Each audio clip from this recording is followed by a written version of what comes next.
మన బిజినెస్ అయితే ఎక్స్పాన్షన్ అవుతుందండి. స్టాఫ్ అయితే నీడ్ ఉంది. ఇంట్రెస్ట్ ఉన్న వాళ్ళు నియర్ బై దిల్సుఖ్ నగర్ ఏరియాలో ఉన్న వాళ్ళు మాత్రమే అండ్ ఈ జాబ్ కి అయితే అప్లై చేసుకోవచ్చు. పార్ట్ టైం చేయాలి అనుకున్న వాళ్ళు, ఫుల్ టైం చేయాలి అనుకున్న వాళ్ళు కాంటాక్ట్ అవ్వండి. అండ్ ఓన్లీ గర్ల్స్ మాత్రమే అండి, ఓన్లీ గర్ల్స్ కి మాత్రమే ఈ ఆపర్చునిటీ. దీనికి క్వాలిఫికేషన్ ఏంటి అంటే ఇంటర్ డిగ్రీ ఏదైనా పర్లేదు, బట్ కంటెంట్ క్రియేషన్ అయితే ఉండాలండి. Content creation and video editing ఇవి రెండు ఐడియా ఉండాలి. ఎంఎస్ ఎక్సెల్ మెయింటైన్ చేయడం రావాలి. ఓకే, మాకు ఎంఎస్ ఎక్సెల్ మెయింటైన్ చేయడం రాదు, కంటెంట్ క్రియేషన్ వీడియో ఎడిటింగ్ బాగా చేస్తాము అంటే ఓకే పర్లేదు, హ్యాపీగా మీరు జాయిన్ అవ్వచ్చు. లేదు మాకు ఎంఎస్ ఎక్సెల్ ఒకటే వచ్చు, కంటెంట్ క్రియేషన్ వీడియో ఎడిటింగ్ రాదు అన్న వాళ్ళు మాత్రం మెసేజ్ చేయకండి.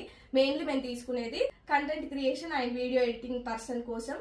అండ్ ఇంట్రెస్టెడ్ ఉన్న వాళ్ళు స్క్రీన్ పైన మన నెంబర్ ఉంటుంది, దానికి వాట్సాప్ చేసి మీ డీటెయిల్స్ అన్ని ఇవ్వండి, సాలరీ డీటెయిల్స్ అండ్ టైమింగ్స్ ఏంటి అనేసి మేము చెప్తాము. అండ్ ఇంకా ఈ వీడియో చూస్తున్న వాళ్ళు నియర్ బై ఈ ఏరియాలో మీ ఫ్రెండ్స్ కానీ ఫ్యామిలీ మెంబర్స్ రిలేటివ్స్ ఎవరైనా ఉంటే మాత్రం వాళ్ళకి ఈ వీడియో షేర్ చేయండి. వాళ్ళు కంటెంట్ క్రియేషన్ బాగా చేస్తారు అనుకునే వాళ్ళు ఎవరైనా ఉంటే ఈ వీడియో షేర్ చేయండి. వాళ్ళకి హెల్ప్ అవుతుంది, మాకు హెల్ప్ అవుతుంది. థ్యాంక్ యూ అండి.